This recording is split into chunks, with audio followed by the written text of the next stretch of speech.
বারবারই যারা তরুণ ব্লগার রয়েছেন এবং যারা তরুণ অ্যাক্টিভিস্ট রয়েছেন তাদের মুখ থেকে আমরা বারবারই শুনতে পাচ্ছি যে এই 40 বছরের জঞ্জাল আমরা অপসারণ করতে চাই, এই 40 বছরের ভুল আমরা শুধরে নিতে চাই। ডক্টর পিনাকি ভট্টাচার্য আছেন আমাদের সাথে। ডক্টর পিনাকি ভট্টাচার্য, নিশ্চয়ই আপনি শুনছেন এতক্ষণ যে আমরা আলোচনা করছিলাম, আপনি যদি একটু যোগ করেন যে এই মুহূর্তে কিভাবে এই প্রক্রিয়াকে প্রায়োগিক দিকে নিয়ে যাওয়া যায়।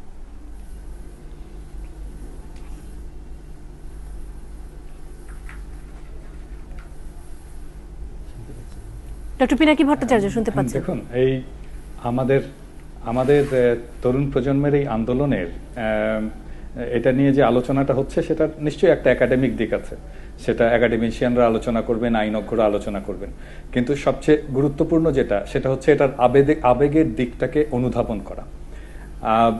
যেই দাবিটা এসছে জামাত ইসলামীর রাজনীতি নিষিদ্ধ করার, একটা জিনিস বুঝতে হবে, Jamaat was not a mere collaborator, Jamaat was part of East Pakistan provincial government.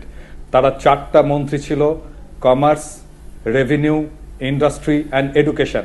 4টা মন্ত্রী নিয়ে ইস্ট পাকিস্তান প্রভিন্সিয়াল গভর্নমেন্ট যারা গণহত্যা চালিয়েছে, যারা সেই আর্মিকে, পাকিস্তান বর্বর আর্মিকে নেতৃত্ব দিয়েছে, সেই সরকারের পার্ট ছিল জামাত ইসলাম। সো সেই গণহত্যার, মুক্তিযুদ্ধের সময়ের গণহত্যার সমস্ত অপরাধের নৈতিক এবং বাহ্যিক ব্যবহারিক দায়িত্ব এই সংগঠনটাকে নিতেই হবে, এবং এটাই আজকে বাংলাদেশের তরুণ প্রজন্মের দাবি।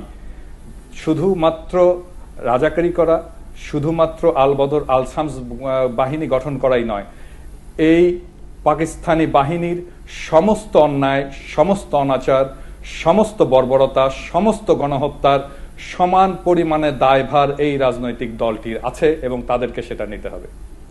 ডক্টর পিনাকি ভট্টাচার্য, অনেক ধন্যবাদ আপনাকে। আমি এই প্রসঙ্গে আরো একবার আসবো।